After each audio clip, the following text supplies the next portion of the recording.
Good afternoon, good morning, good evening from wherever you are in the world. It's Sean Hewitt here from the Trusted Business Community. I'm the director of the association that helps small businesses, and we have regular meetings. This being one of them, a once a month dive across the pond, across the Atlantic, over to our wonderful folk and friends and associates in Canada, America, and South America.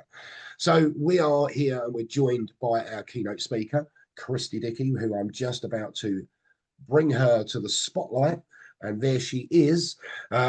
So Christi Dickey is one of our accredited members. She's recently joined us. She proudly promotes the badge of trust behind her. And her business is Platinum Performance Coaching.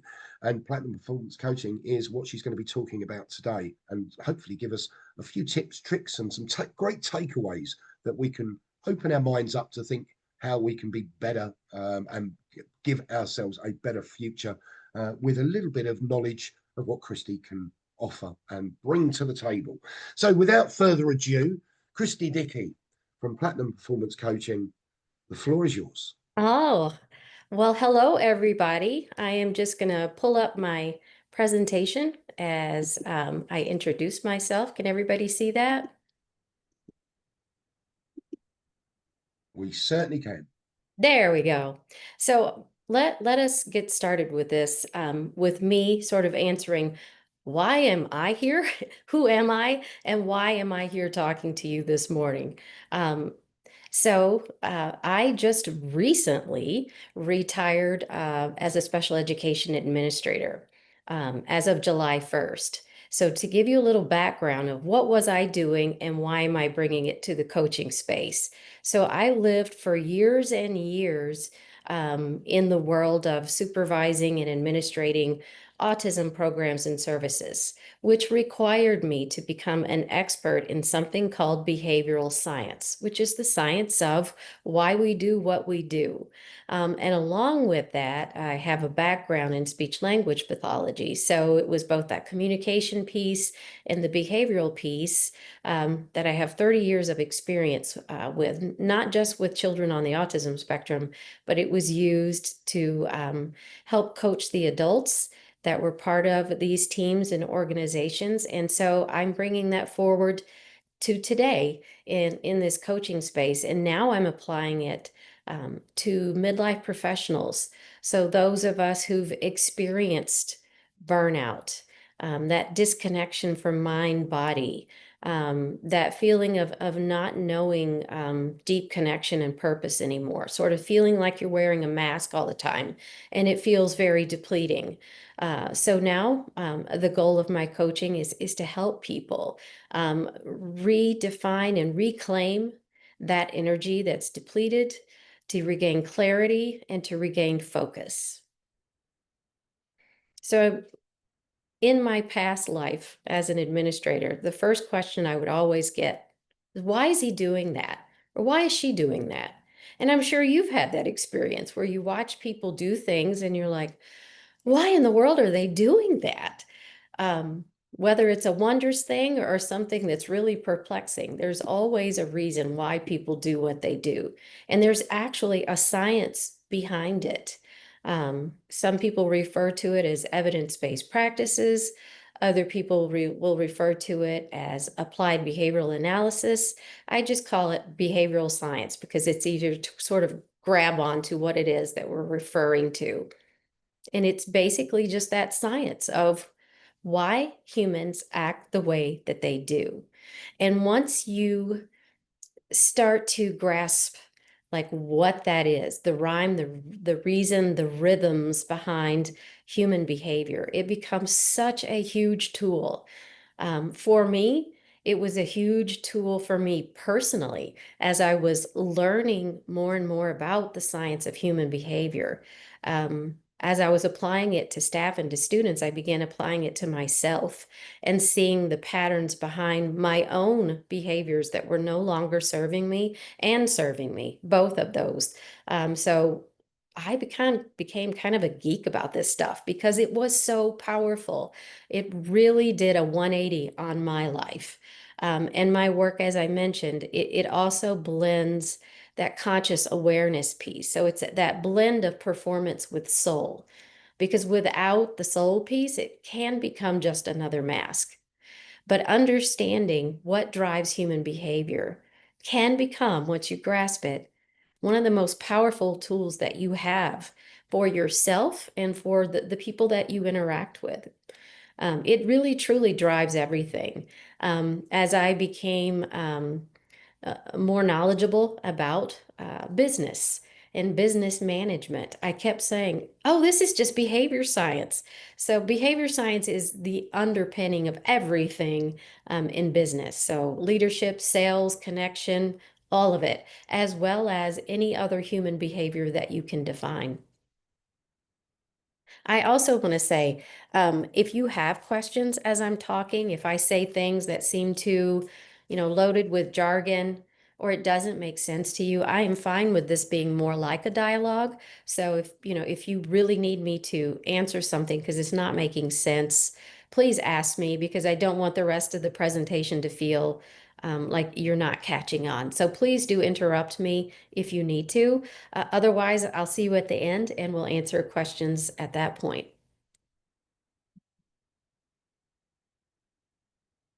Why does this matter? Why do we need to talk about burnout? And why do we need to talk about, behavior science as a way to examine this and to move through it? So the World Health Organization has defined, burnout as this global phenomenon.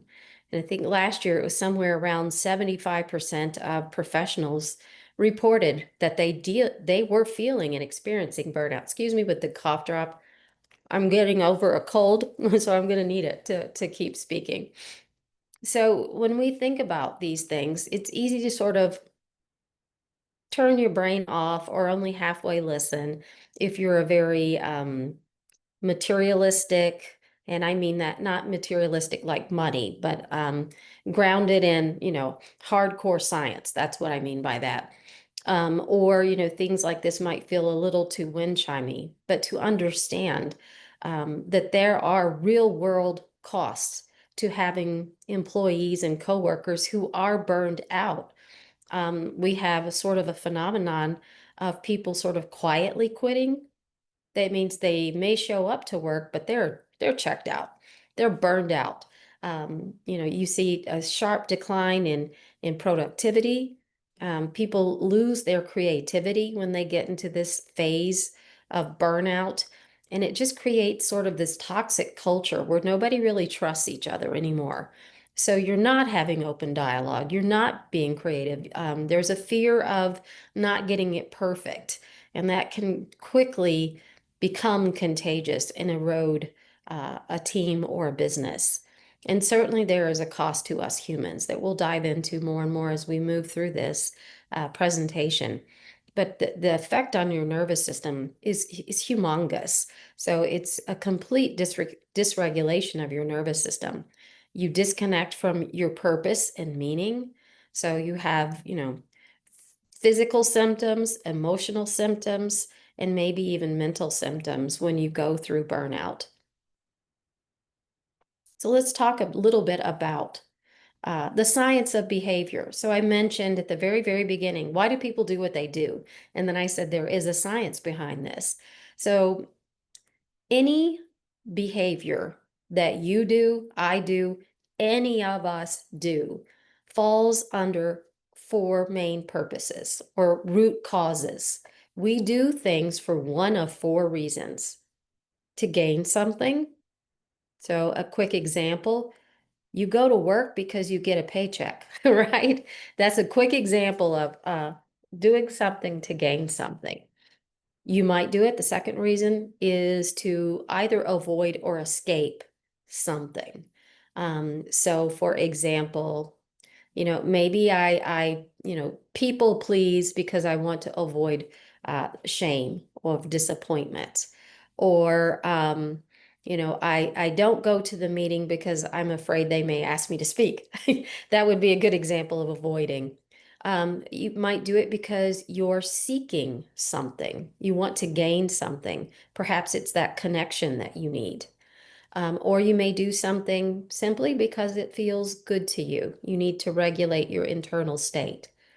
So every behavior that you see, the cause of it is one of those four reasons. That's sort of the starting point of behavioral science. So when we look at anyone's behavior, we don't look at it in one single instance because we're looking for patterns. So over time, I'm looking to see, why is that person doing that particular behavior? And I'm going to watch it over time. And that will help me as I go through that analysis, figure out what was the purpose of that behavior? Because until I understand solidly what's driving the behavior, I will solve the wrong problem. So it's always, what problem am I solving? I'm solving a behavior that's being driven by the need to avoid an escape. Okay, let me teach a better, more socially aligned way to avoid an escape. Or if it was to gain something, they have a need to feel a certain way. Let's replace this maladaptive behavior that's no longer serving them or me with something that does. And then, there's a lots of other like interventions and so forth that fall under behavior science, but this is where it begins, understanding root cause. So no matter where you are and whose behavior you're observing, know that all behavior is communication. It is communicating something to us, and as well as your own behavior. What is your own behavior telling you? So when we think about, burnout and where is that coming from, it's often just this desire to be seen, to deeply connect. It's often tied to people pleasing, which, very many times is tied to I need to avoid shame, right? So it could be a little bit of, I want to avoid, but I also want to connect with you. So sometimes it can fall under those two categories. But when we think about burnout, we think about, okay, so it's this overperformance thing that's happening. Why? Why are we doing that? Well, for a very long time in the business world, we have so uh, valued, rewarded, reinforced that burnout behavior, that overperformance, that people pleasing, that perfectionism.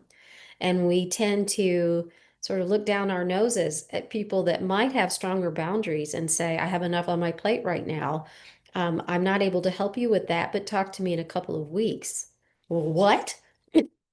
What what do you mean you can't help me right now? So for a while now, we've lived in an environment where we're honoring that sort of busyness, right? Instead of like healthy boundaries, energy management, authenticity. So I'm sort of on this mission to like raise awareness around this and help businesses see that that might seem like a fix, in the short term that you're getting people to hop, hop, hop. But in the long term, it definitely is going to cause a whole lot of turnover, a decrease in your profits, a decrease in people thinking creatively, because they don't have that psychological safety to interact and be creative, to risk not being right. Any questions so far, guys? Okay, I will keep moving. So I'm going to talk about a burnout loop, but let me back up a little bit. In behavior science, there is something called a behavior loop or a habit loop. So something happens that prompts a behavior. That's called an antecedent. It's what happens before the behavior. Then you have the behavior itself, and then you have the C. So it's called A, B, C, an antecedent, a behavior, a consequence. What happens before the behavior itself, and then the consequence. And don't think consequence like it's a bad thing. It's just what happened after. Did it get reinforced in some way? Did it get paid attention to? Was it ignored? What happened? Those are the things that sort of drive whether you will continue or I will continue that behavior, or if you will stop and try something different. That's a basic behavior loop. So when we think about burnout and the burnout loop, it's not so much that it's not at all that people aren't skilled, capable, driven. It's more about they got caught up into this loop because those were the behaviors that got highly reinforced. But the problem is, if you see it, all the little arrows at the bottom is when you repeat that behavior, even though it was being reinforced, it's going to lead eventually to complete exhaustion. Then you feel guilty because you're tired. You don't want to say that you're tired. So you just keep overperforming till eventually, you're just this hollow shell who feels disconnected, mind, body, who's lost connection to meaning and purpose. So it can be a very wicked little cycle.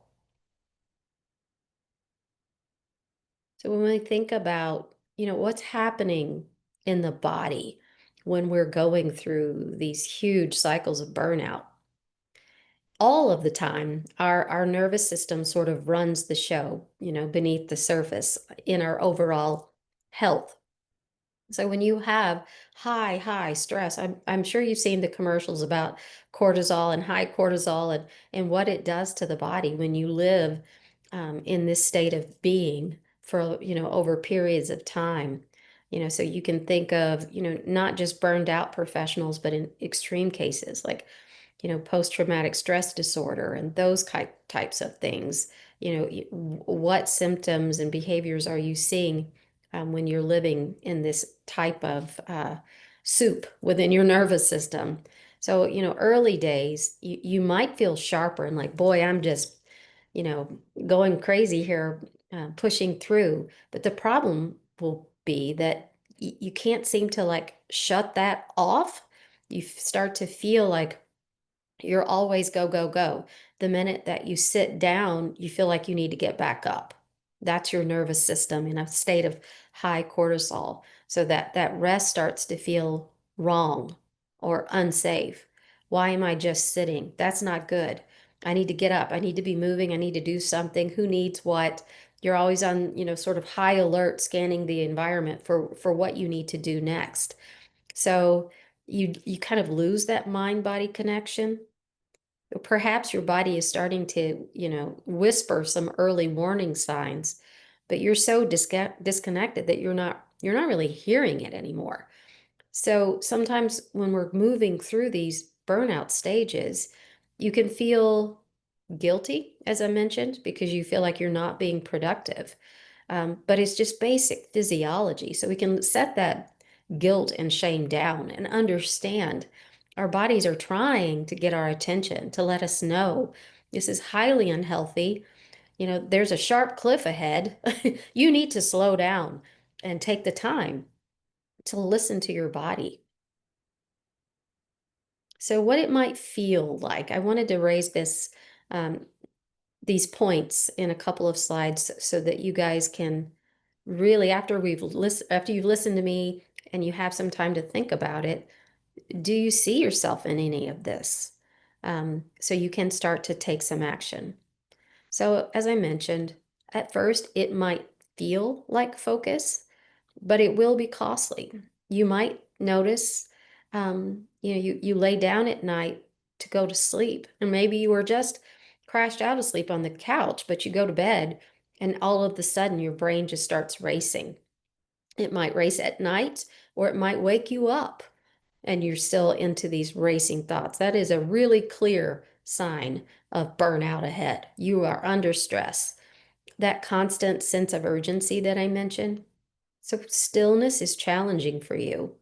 And for a long time, we wore this like a badge of merit that, we're so busy. You walk fast everywhere. You're constantly helping everybody but yourself. It's been sort of honored. But we need to understand not only the physical cost to ourself, but the physical cost to the businesses that you're a part of and the teams that you are serving, right? So you may also notice that tightness in your chest. It's hard, if you are trying yoga, meditation, breathing, It might be hard to do that at first because you're having a hard time getting into that state of relaxation. Um, some of these are my own, like the jaw clenching. I'll catch myself with my jaw so tight, my shoulders are up by my ears, headaches. These are all clear signs. You're feeling stressed, my friend, and it's okay to admit that. It's okay to be authentic and say, I need a break. I need a break. Sleep that feels light. You're never really rested. Every day you can say, my gosh, I thought I slept last night. Why am I still so tired? All signs. Quick reactions to little frustrations. This used to plague me. I would come home and somebody would ask me for, pass the salt, and I would snap like, come on, it's just past the salt. What's going wrong here? Clear signs. If you need caffeine to get you going in the morning and wine to slow you down at night, hello, this is definitely you. So what's really happening is you are in that burnout loop. Your adrenaline and your cortisol are way up, and your ability to recover is way, way down. So your mind is trying to push through, even though your body is saying, stop it. So if you see yourself in any of this, keep listening. So identity. I wanted to bring this up because it plays such a huge part also in this burnout loop and in moving past it and moving beyond it. Because identity is so tied to how we see ourselves. And especially if you are trying to make a behavior change, if that identity hasn't caught up yet, it can be very challenging. Let me give a concrete example. Let's say that it's January 1st and we've all moved through all the holiday celebrations and we gained 15 pounds. And we've decided, I'm gonna lose weight. And you go to your friend's house and they have made homemade lasagna and baked all these wonderful goods. Um, Here's where the identity comes in. So if I come in and I still see myself as someone who's not healthy and I need to lose 15 pounds, I might say, oh, just a little bit for me, and I'll have more salad because I am trying to lose weight. So that's one identity. But if I'm already behind the scenes doing the work, getting quiet, going inward, and starting to identify myself as someone who takes care of her body and her health.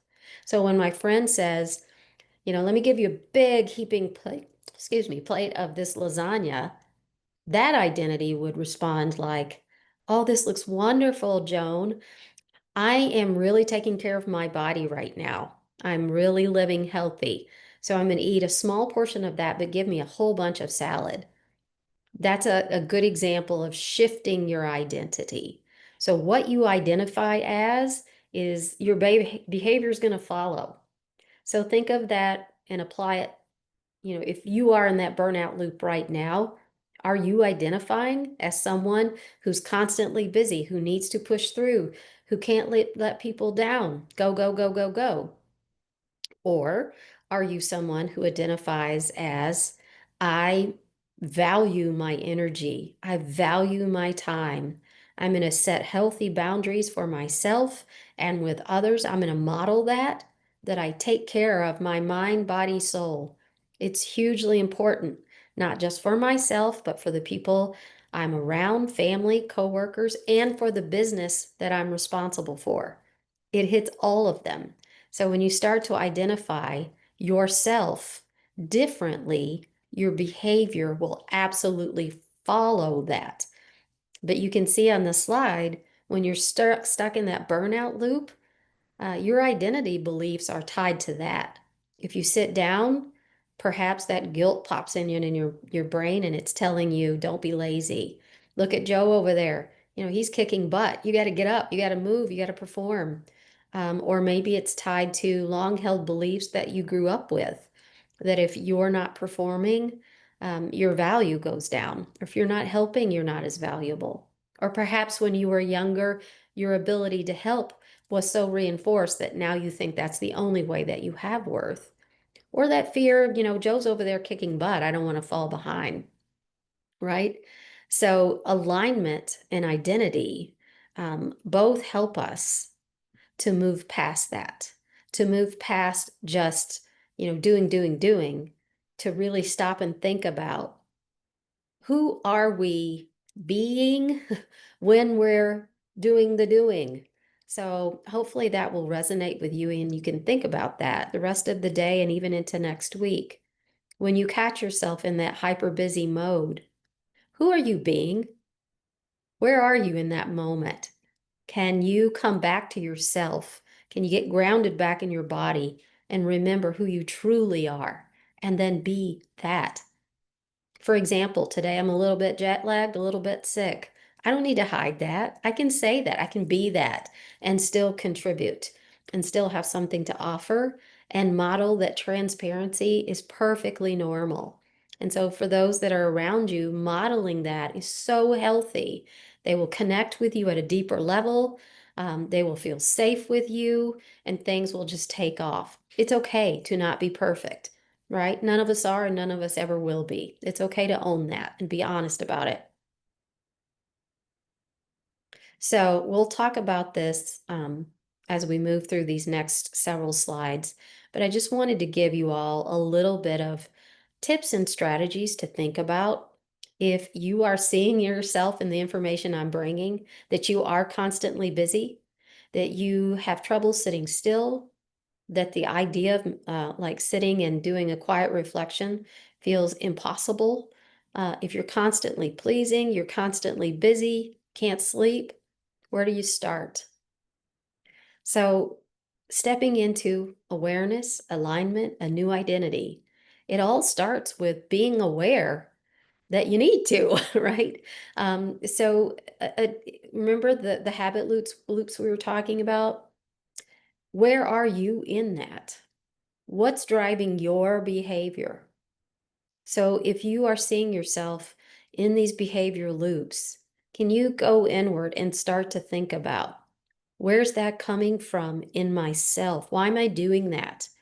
Am I trying to gain something? Am I trying to gain recognition, a raise, a promotion, clout? What am I trying to gain here? Am I trying to escape or avoid something by all this burnout behavior? Perhaps I'm afraid of falling behind and I want to avoid that, or shame and I'm trying to avoid that, right? And, am I trying to, meet some need in some way? Those four functions of behavior that we talked about. So begin with awareness.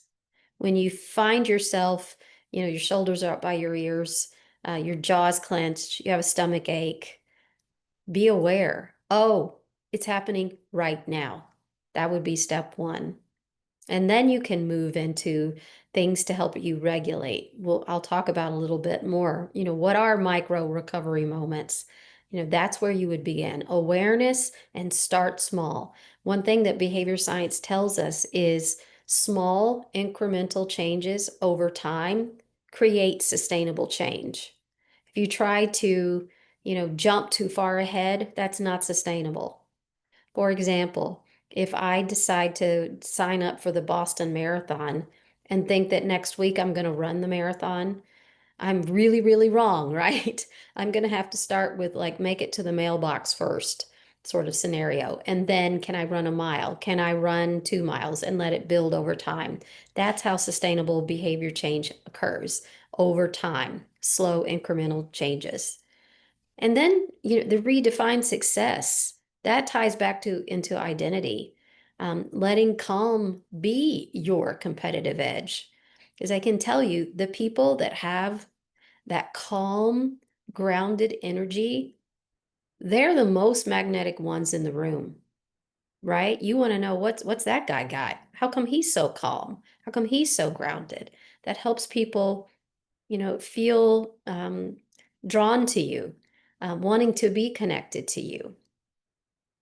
Step four is reinforcing this new behavior of being able to set aside time in your micro recovery, being grounded. How are you going to reward that? There is a saying in behavior science that's so true, and that is the behavior that gets reinforced will continue. even the bad behavior. So if you're wondering why, people continue in behavior that's destructive and not serving them, for whatever reason, that behavior has been reinforced. So it keeps happening, and sometimes to their detriment. But you need to be aware of it if you're going to start a new behavior. Start it small, start with awareness, then start small, then reinforce that behavior. So it might be small. Um, it may just be that you realize that you stopped yourself and were aware that you were just participating in burnout behavior, right? So maybe I caught myself before I jumped up to go solve somebody else's problem, and I caught it and went, whoa, that's not my problem to solve. I'm going to sit quietly unless it's clear that I need to help. And then I notice it. In my head, I'm saying, good job, Christy. You just caught yourself. That was really good work. Even just mentally noting that you did the thing is a reinforcer. But if you have a really big behavior, well, maybe not even big behavior, say you're going to start trying one of the strategies that I'll show you in the next slides, and you actually do the thing. And maybe your goal was, I'm going to do it 3 out of 5 times this week. And you do that, reward yourself with something that means, it's value to you, whether it's, I don't know, your favorite coffee, a new pair of shoes, you go out to dinner, whatever it is, something that's meaningful to you, because behavior that gets reinforced will continue. So if you're setting yourself up to start a new behavior, make sure you think about that reinforcement piece, because that is for sure a good way that you'll keep going if it's reinforced. All right. And then align with that new identity. So start to visualize yourself as, hey, I'm Christy. I'm somebody that really pays attention to my energy and energy management. I take care of my mind, body, soul. And really go inward on that. Start to identify as that person. Start to identify as the person that you are becoming before you're even all the way there. Because remember, I said your behavior will follow your identity. And that's why that's so important. So I just listed here small habits. So I talked about, those micro moments, how you begin to, kind of reclaim your energy, your purpose, your clarity. How do you start to do that beyond the awareness that you have this problem? One of my favorites, this is something I do every day. It's called bookending. So you are intentionally setting aside 5 to 10 minutes of quiet at the start of your day and the end of your day. Some of the people that I work with, when I bring up things like, have you ever tried meditation? That's like, no, no, no, no, no, no. And it may not be for you, and that's fine. Perhaps it's a 5 minute step onto your front porch, or a 5 minute sit down with a hot cup of tea by a window where you're looking at, something beautiful. It doesn't necessarily have to be deep meditation. Maybe your journey starts more simply than that. And my end of the day bookend is just a quick sort of like body scan where I'm just making sure I'm relaxed, muscles head to toe. And I will think about, where was one time today where I really showed up fully present and authentic? Because that's important to me. That's one of my core values. And I'll think about, oh gosh, that conversation I had with Sean and Ian, I was really fully present. Good job. I'm going to do that again tomorrow. I'm going to show up fully present. And that's one quick way that I bookend my day. And that's a really easy way to kind of come back to yourself. Once you're aware, I am engaging in burnout behavior like a mad woman. All right, I'm aware. Step one, I'm going to start ending my day. So I start out right and I end right every single day. That's a fairly easy one to do. But don't forget, if that's the one you go with, reinforce yourself, pat yourself on the back. Either like really you do that or mentally you are. Notice your physical cues. So if you take the time to slow down, you'll get better at this. When I was first starting, I would literally put sticky notes in my office that would remind me. take a 5-minute break, just to remind yourself that that's important to do. So notice if you have those tension in your shoulders are up by your ears. You have that shallow breath. Your jaw is clenching. Notice these things. Pattern interrupt, all right? So you need to pause it and name it. So if you find yourself in these stressful moments, one quick and easy thing that you can do, and is helpful for me, I'll stop, take a deep breath, make sure my feet are grounded. Nobody needs to know you're doing this, but go through this little exercise. 5 things I can see. Name them in your mind. 4 things you can feel. Maybe it's the ground under your feet, the chair under your body, the air on your skin, and then just move through the rest of the things that you see here. By the time you finish that 5, 4, 3, 2, 1, you're back. You're present in the moment again. In my prior job, things would get so chaotic and crazy that at times I felt like my thoughts were like way up here, so much stress, so much tension, that it would be hard to even breathe deeply. That was a strategy that worked so well for me, and hopefully it will for you too. Sometimes it's just a pause. So if you feel triggered, somebody asks you to help with something that just feels impossible, just take a really deep breath in through the nose for at least a count of 4. Hold it for a count of 4. Then exhale for 6. And the reason I say 6 is if you let the exhale be a little bit longer than the inhale, your autonomic nervous system cannot help but calm down. This is a trick that in the US, the Navy SEALs use. So it really truly is not woo-woo. It's real. Your nervous system will calm down. So you can try it even if you have to go into a tense meeting. You have no choice but to, be a part of this tense meeting. Before you walk into that room, pause. Do what I just suggested. Either the 5, 4, 3, 2, 1, maybe you don't have time for that, but you do have time to take the deep breath, hold for 4, exhale for 6. That will help your nervous system just kind of be in the moment, and you can step into that meeting thinking more clearly.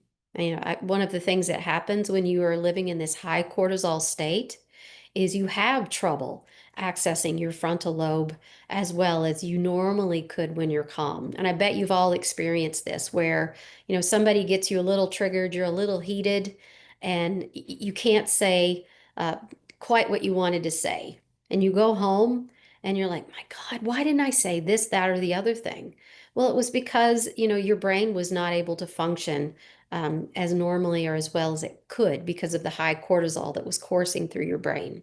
So, this breathing technique prior to a tense moment or even in the midst of it is going to help you get back on track, be able to be creative, access your thoughts, and stay grounded. Just a micro recovery rule. If you've been sitting and engaging in work for like that hour and a half, you need to get up. You need to get up and move around. And this is something that I've had to really pay attention to since launching my business. Because in my prior job, I was always moving around.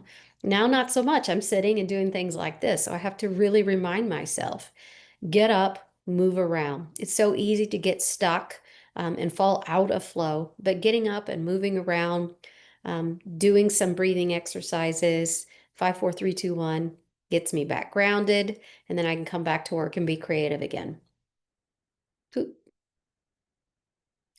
You need to treat your energy like it's precious gold because it is.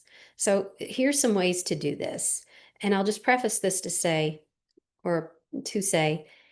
if your diary or your calendar is all color coded and pretty and it's full of all the things that you need to do, that's not really time management.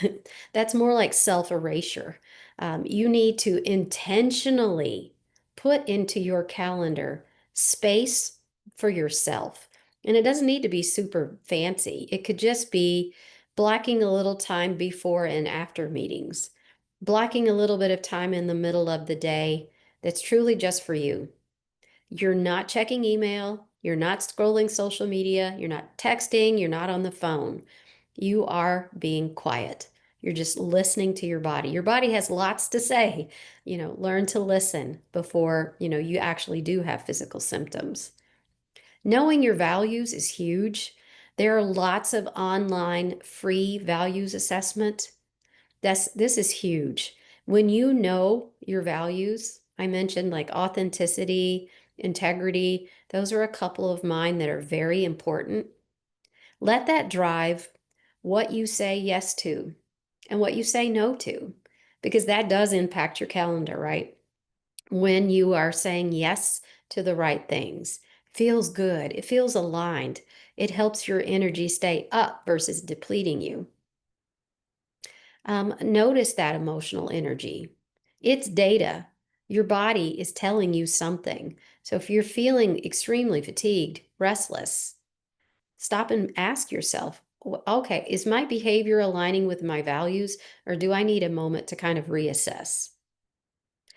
Giving yourself permission, like, I don't need to power through. I can get up and have a quick walk around. I can go outside for a minute, go pour a cup of tea or coffee. Even those little micro changes can really help yourself. So just understanding that managing your mind, body, soul, it's not woo woo. There are real world results, both negative and positive. It's up to you which one you choose by managing your time and your energy.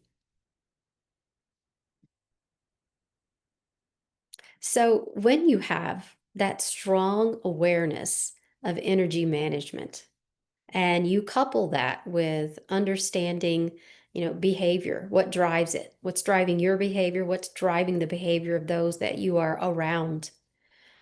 You are creating a whole new culture uh, for yourself and for your team.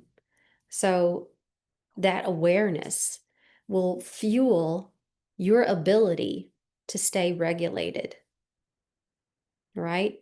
So you can't lead well without noticing these things, how your own body is fueling and feeling. Regulation fuels alignment. So if your nervous system is grounded and calm, then so are you. And you will begin to be able to act in alignment with who you really are. And that influences everyone around you. You're the mirror, you're the model. What you do as a leader is so contagious. So, as you model that alignment, that energy management, when you vocalize that you have these healthy boundaries, that you value your own health and time and energy, it gives the okay for other people to do the same, which we already talked about, increases creativity, productivity, trust, connection, purpose, all the good things in life. So, what I wanted to sort of land on is how this affects us as leaders.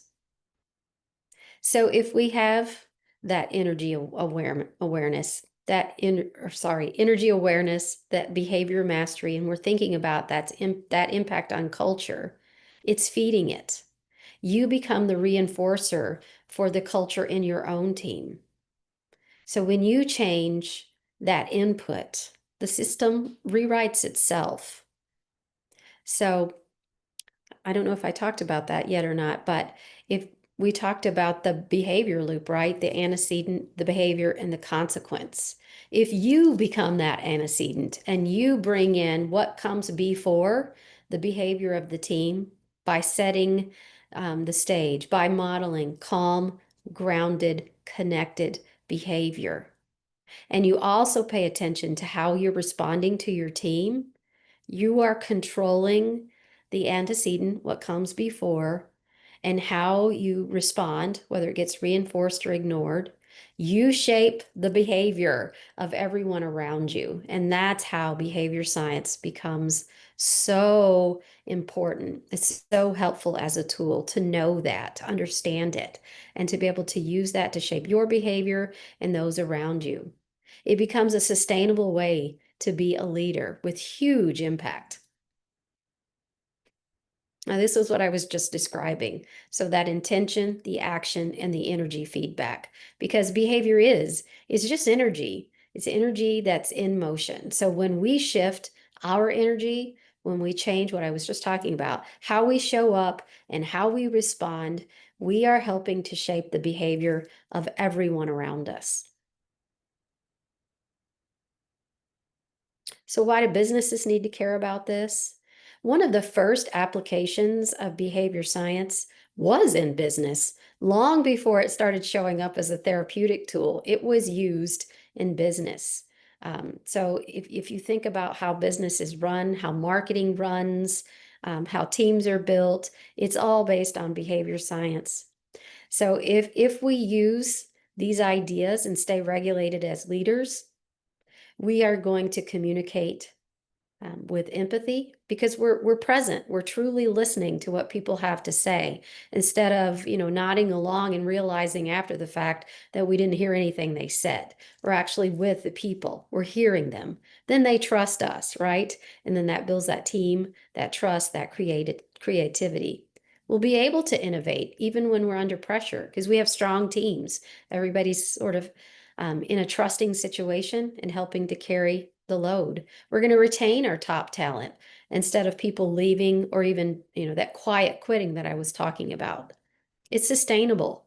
People will sustain in this type of environment. We all will because it's authentic. It's aligned. We're no longer performing. We're just showing up as who we are, whatever that might be. Healthy leadership, it's healthy revenue. Your business is going to go through the roof because you are aware of behavior science, energy management, and self-awareness, not just your own, but those around you. So how do you go from exhaustion to expansion? You're listening to your body. So if your body is telling you it's exhausted, it's not trying to resist you. Stop treating it like your enemy. Listen and know it's giving you information. It's looking for a new reinforcer. Instead of overperforming, it's looking for intentional self-care, right? So my invitation here, it's not to do less necessarily. It's to do it differently from a place of authenticity, from a place of alignment, knowing who you really are, what do you really value, and then let your yeses align to that. Let your no's align to that. You're going to find like you weigh 50 pounds lighter just because you no longer need to perform. You can take the mask off. This is Christy. This is who I am. This is what I care about. Do you care about those things too? Great. Let's work. It'll feel much more alive. So that's it, guys. That's kind of the end of the content. But I put my contact information there. So if you're interested in contacting me, please take note of that. I'm available for coaching services. I offer various forms of coaching, whether it's a one-off session, one-on-one. I have a platinum performance framework that's a 3-month program. I do meeting debriefs, goal setting sessions, all of the above if you are interested or if you know people that would benefit from that. So keep me in mind and thank you so much, everyone. Does anybody have questions?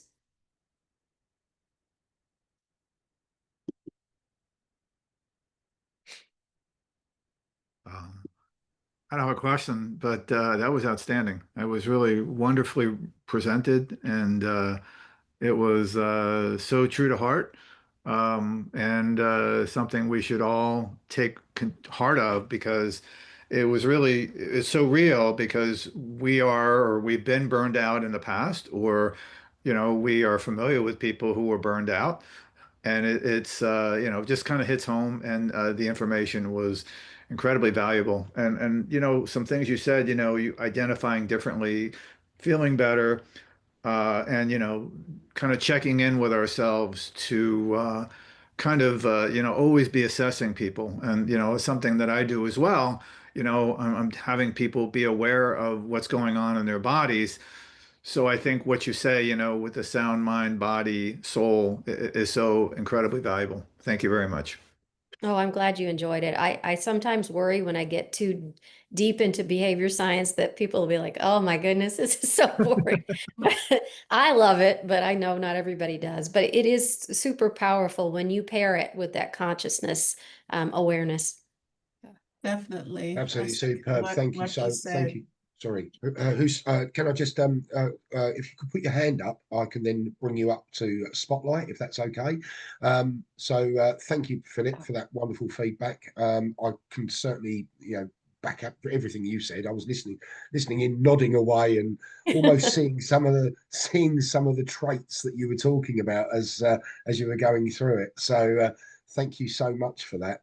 I'm going to bring Philip up to the spotlight. Philip, bear with me. Yeah, if you'd like to say what you wanted to say there, my friend.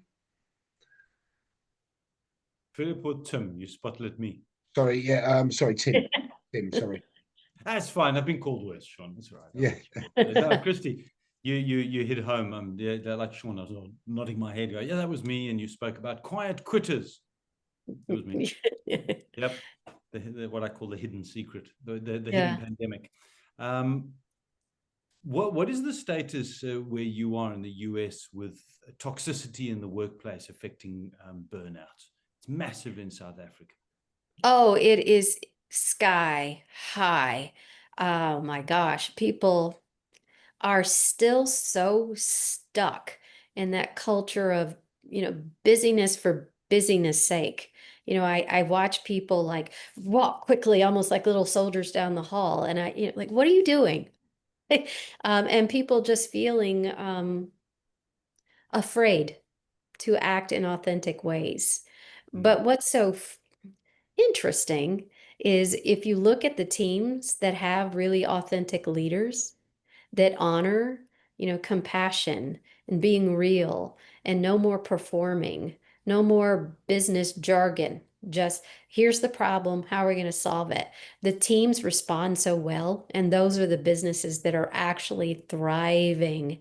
And those businesses that are stuck in that older model, from like the 1950s through the 90s, when they're stuck in that model of perform, perform, perform, people are not there. They may be showing up, but they're not really there. Or the turnover is like massive. So they're constantly hiring new staff and starting over, and everything's chaotic. So I imagine like healthcare and pharma are benefiting greatly with this culture that we have. Yeah. Keep feeding it.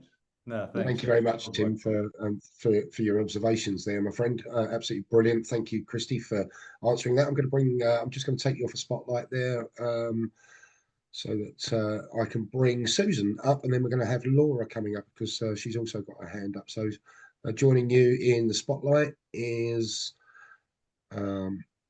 Susan. Susan. Yeah. Oh, Christy, thank you so much. Boy, Oh, you're welcome. could my school district have used your expertise for the, oh my Lord. There were times when I thought I would lose my mind over Yeah. those 30 years. Yeah.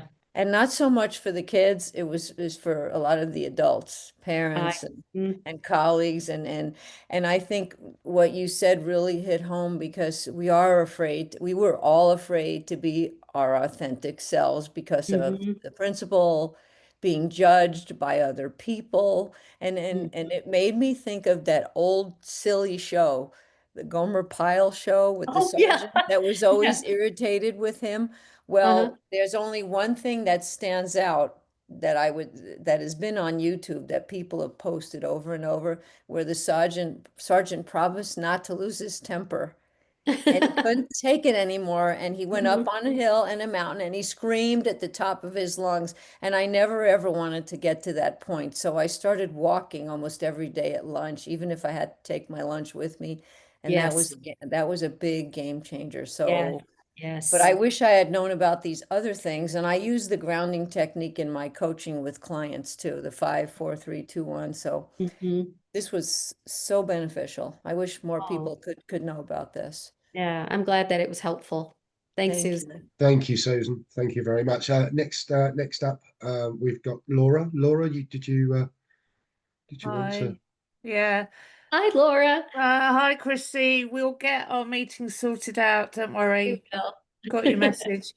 Obviously, there's quite a lot of synergy between your past experience and the experience I've had as, the mother of autistic son, and the Mhm. journey that I've been through and the lessons I've learned and the fight I've had to go through, which I won eventually.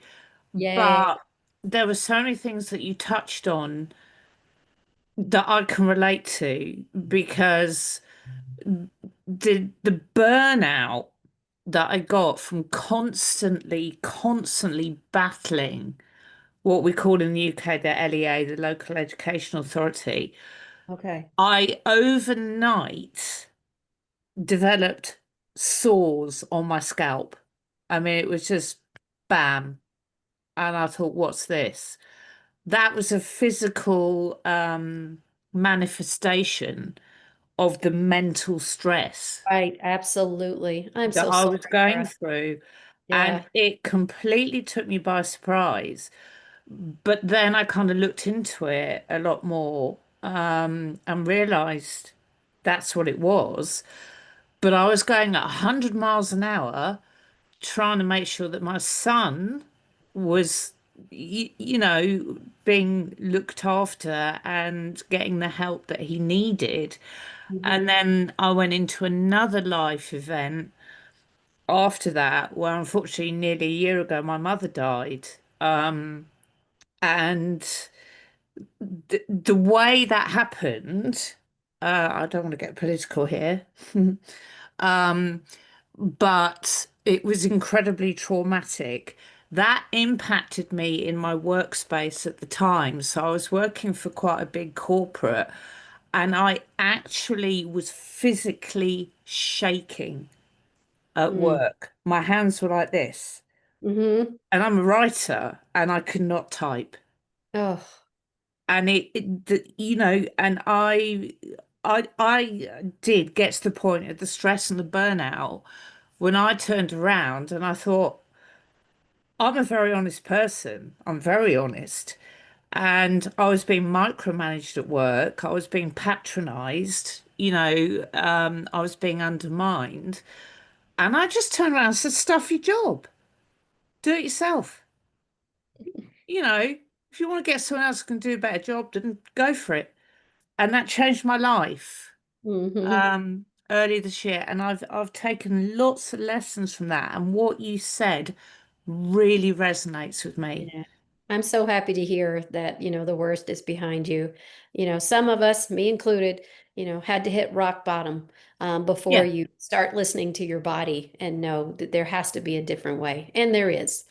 Yeah, Yeah, brilliant. there is.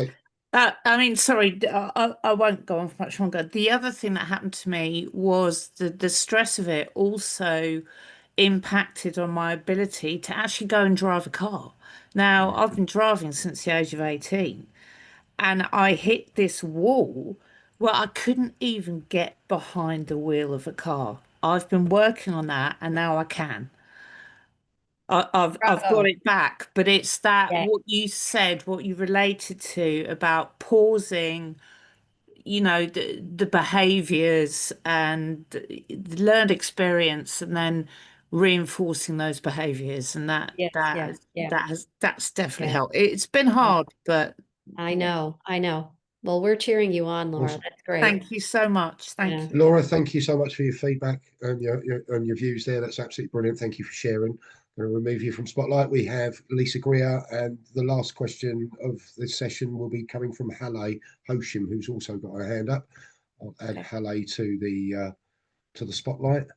And if you want to crack on, Lisa, please feel free to ask Christi or Sure. observe. So everything everyone said. Great presentation. And it wasn't just a presentation, it was something that obviously resonated with a lot of us. And I was going through really listening, like, oh my gosh, I clench my teeth to the point where I sleep in a mouth guard. Oh my gosh, I wake up every 2 hours. Well, I used to. That whole corporate burnout thing is not just prevents, I think, and that's my question to you. To me, it doesn't just stress you out, burn you out. It also prevents you from showing your humanity, which ties to authenticity, meaning, hey guys, I am really exhausted. I've been working 14-hour days for the past 2 weeks. I'm tired, I'm burnt out, I can't focus, I can't think. In my culture, we were afraid to say that. And I guess ultimately my quick question is, doesn't that kind of affect your authenticity if you're afraid to say, look, I'm not AI, I'm not a robot? And I'm using those terms because I worked in corporate IT. So we had to be on all the time. And I think that ties into your authenticity based on what you said, which was so helpful. 100%. And you know, the IT corporate world is one of the, if it's not the top, it's like number 2 in terms of like burnout culture. It's intense. It's extremely prevalent in that industry.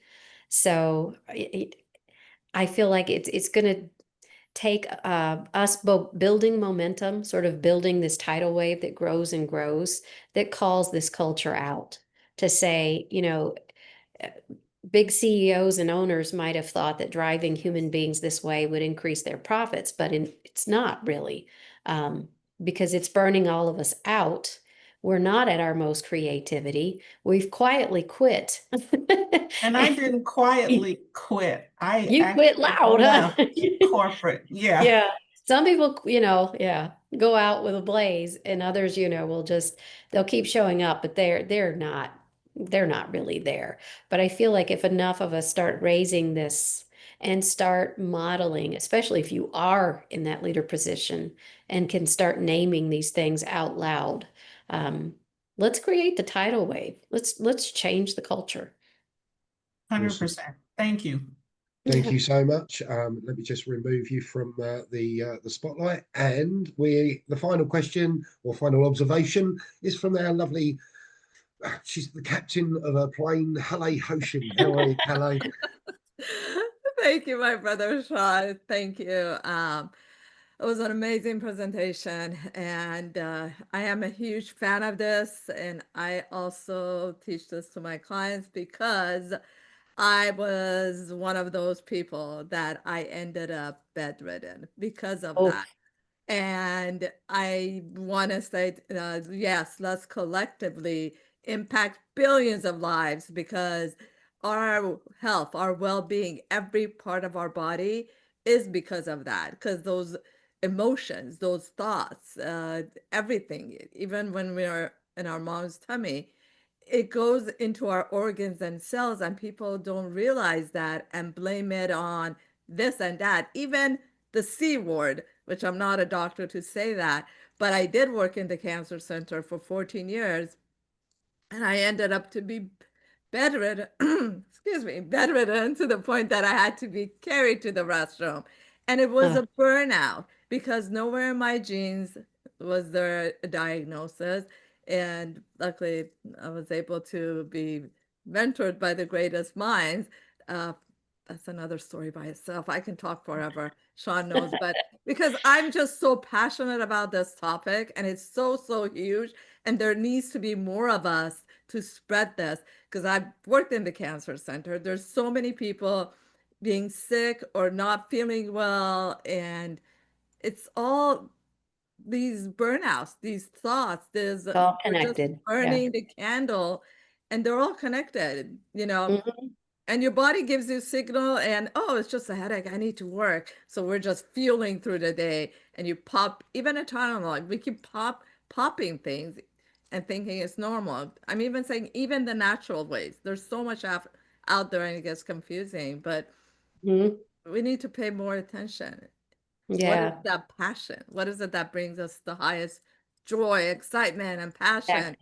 right? And from that, Yes. everything creates. So I love you for doing this, because Oh, a thank lot you. of Thank people you. need to voice. Yay. This needs to be heard, like It across does. the universe, I think. Yes, yes. So It's nice thank to be connected with like minds, and perhaps we can create a new culture and start calling this out, because mind, body, soul, they are all connected, and we need to stop wrecking our health and our lives if in the name of profit, which isn't even real, right? Right? Yeah. It's all I say it's all an illusion, a hologram, Yes. right?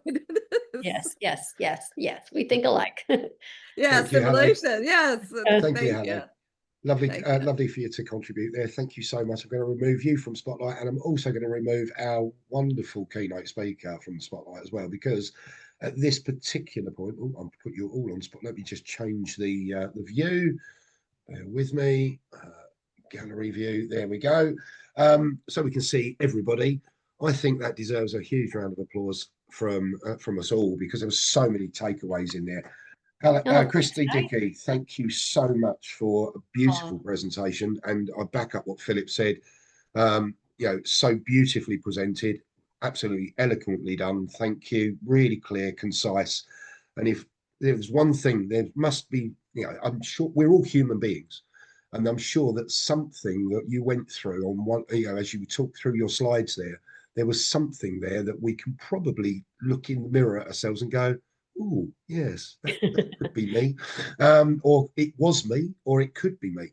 And if it's given us some time to pause and reflect, which I think is the key to all of this, from my takeaway from it was pausing and reflecting is one of the biggest things that we need to learn, because I keep driving forward and driving through the noise and all the pressure and everything else is not necessarily going to help us at the back end of it.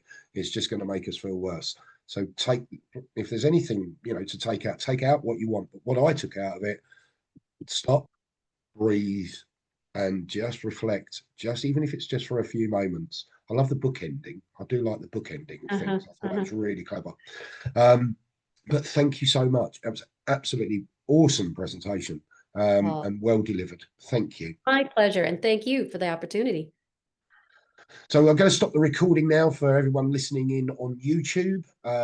This is going to go out worldwide, Halle, because obviously we're going to share it on our YouTube channel, and then we're going to share it across the social medias as well. So anyone listening in, this could be the start of the movement that Halle, you were asking for. So, and obviously with Christi giving that wonderful presentation and being heard across the social medias, maybe it is the start of something great. Thank you very much, Christi, for that wonderful presentation.